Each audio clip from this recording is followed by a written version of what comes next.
Hello everyone, it's a big pleasure to be here.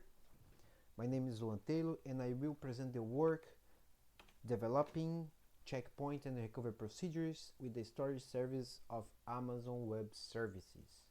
That work was done by me and my colleague Rafaela Brum under the supervision of Professor Luciano Arantes, Pierre Santos and Lúcia Drummond.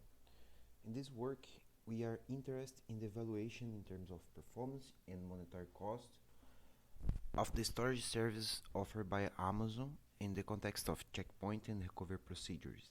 So basically, we want to characterize those services and answer when they should be used to store checkpoint files. And the motivation behind that work is to make possible the use of spot VMs.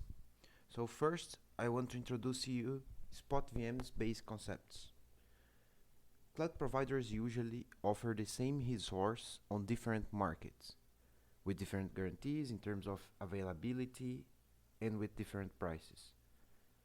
In the case of Amazon Web Services, we have the on-demand and the spot market.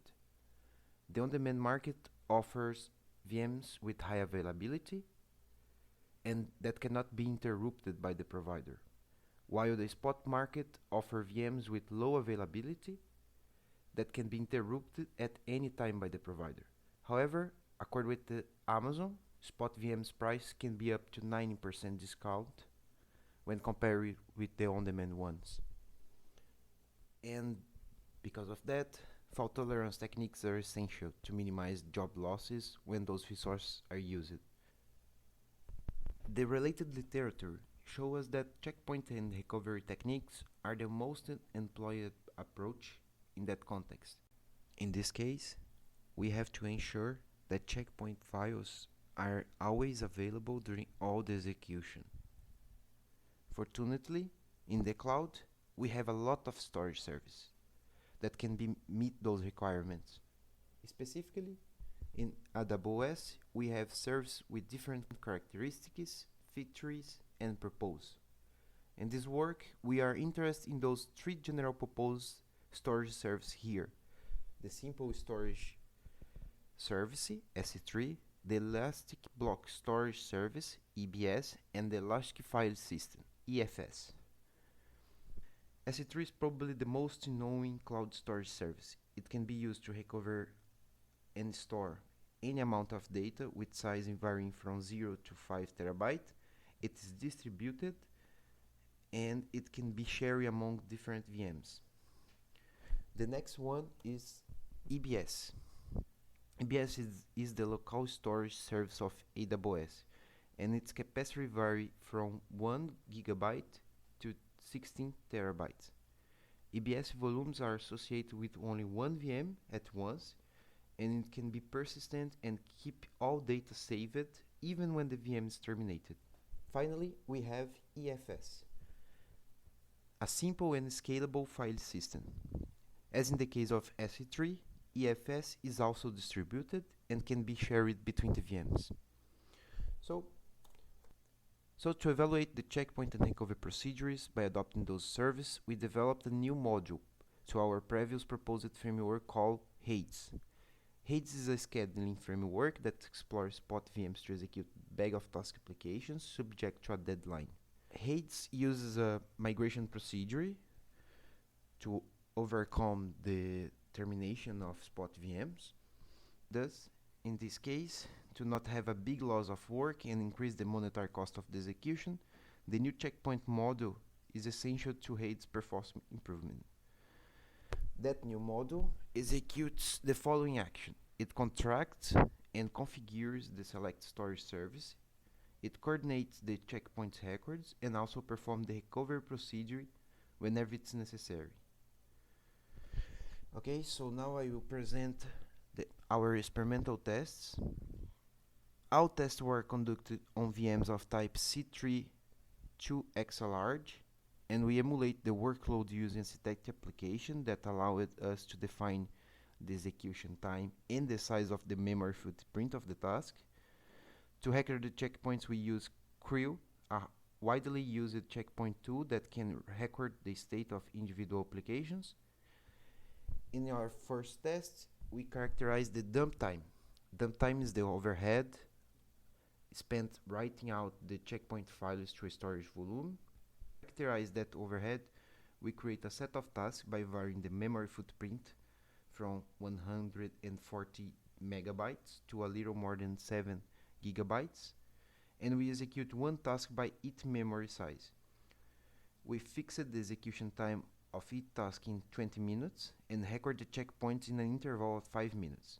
Here, we present the average dump time of those executions for each one of the services. As you can see, SC3 presents the worst results in terms of dump time in that scenario with just one task. And in average, the increment by using SC3, in average, the increment was more than 70% when compared with EFS and more than 90% when compared with EBS. We can also see that EBS presents the best results. With the worst case task, the task with the biggest memory footprint, it spent less than 1 minute to record the checkpoint in average. Just to compare, in the case of S3, the worst case task spent more than 4 minutes. In the next test, we evaluate the impact of concurrent checkpoint recording when distributed storage service is used. In this case, since EBS is not distributed, we evaluate only SC3 and EFS. We conduct a series of executions considering 2, 4, and 6 VMs, each VM executing just one task, and we synchronize the record of checkpoints. In this test here, we use the worst case task, the task with the biggest memory footprint. Here we have the case where there is no concurrence. Here we can see here that while in EFS the dump time is affected by the concurrence, SC3 presents almost the same times for all cases. In the case where 6 VMs were used, SC3 outperforms EFS. In this case, the dump time increasing more than 37% when compared to S3. This is a very interesting result and shows us that to adopt the EFS, the checkpoint and recovery solution has to consider the number of concurrence recordings. Also, the performance of these servers show it a fast degradation.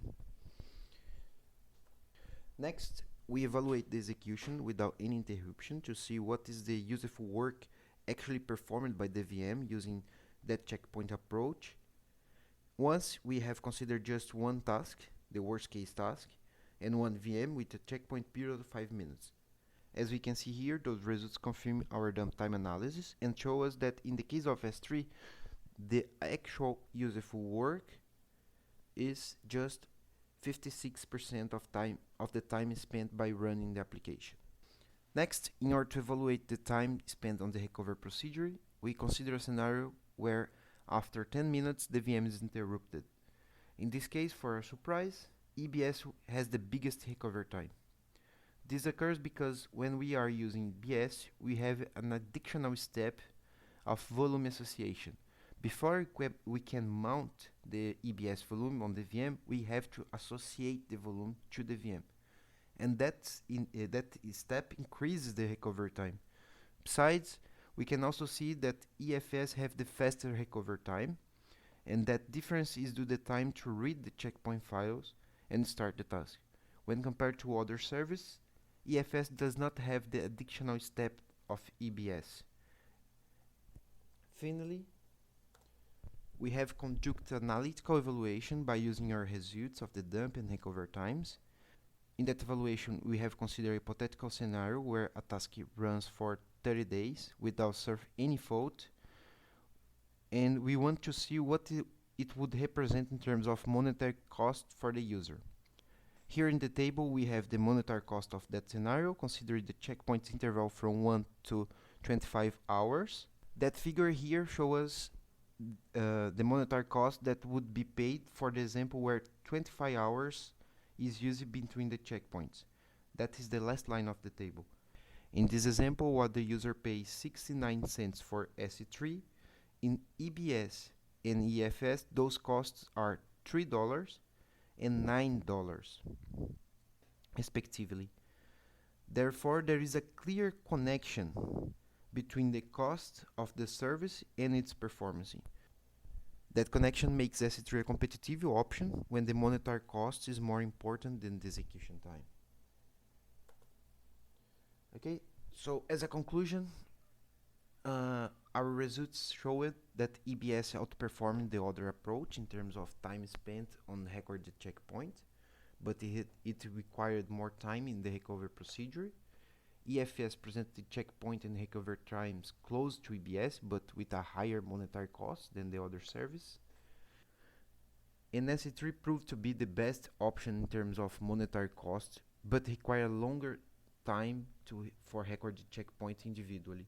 However, when concurrent checkpoints were analyzed, which can occur in a real application, S3 outperformed EFS in terms of execution time also.